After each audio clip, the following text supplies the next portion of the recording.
The Taliban's notorious former head of religious police has said extreme punishments such as executions and amputations will resume in Afghanistan. Mullah Nuruddin Tarabi, now in charge of prisons, told AP News amputations were necessary for security. He said these punishments may not be meted out in public, as they were under previous Taliban rule in the 1990s. But he dismissed outrage over their past public executions. No one will tell us what our laws should be. Since taking power in Afghanistan on the 15th of August, the Taliban have been promising a milder form of rule than in their previous tenure.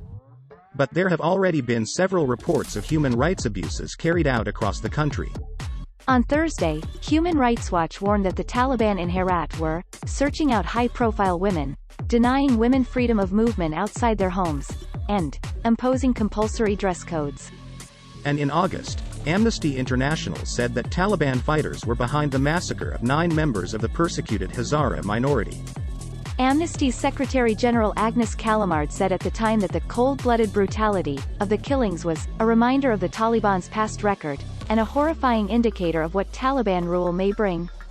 Days before the Taliban took control of Kabul, a Taliban judge in Balkh, Haji Badruddin, told the BBC's Sikandar Kermani that he supported the group's harsh and literal interpretation of Islamic religious law.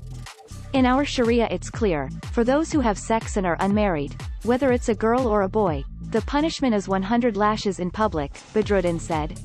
But for anyone who's married, they have to be stoned to death. For those who steal, if it's proved, then his hand should be cut off. These hardline views are in tune with some ultra-conservative Afghans. However, the group are now balancing this desire to appeal to their conservative base with a need to form connections with the international community, and since coming into power, the Taliban have tried to present a more restrained image of themselves. Tarabi, notorious for his harsh punishments for people caught listening to non-religious music or trimming their beards in the 1990s, told AP that although harsh forms of punishment would continue, the group would now allow televisions, mobile phones, photos and videos. Tarabi, who is on a UN sanctions list for his past actions, said the Taliban's cabinet ministers were now discussing whether or not punishments should be public, and that they would develop a policy. Back in the 1990s, executions were held in public in Kabul's sports stadium, or on the vast grounds of the Eidgah Mosque. At the time Tarabi was Justice Minister and head of the Ministry of Propagation of Virtue and Prevention of Vice, the Taliban's religious police. Everyone criticized us for the punishments in the stadium, but we have never said anything about their laws and punishments, he said in the latest interview. Earlier this week, the Taliban also requested to speak at the UN General Assembly, which is being held in New York City. German Foreign Minister Heiko Maas said that while it was important to communicate with the Taliban, the UN General Assembly is not the appropriate venue for that.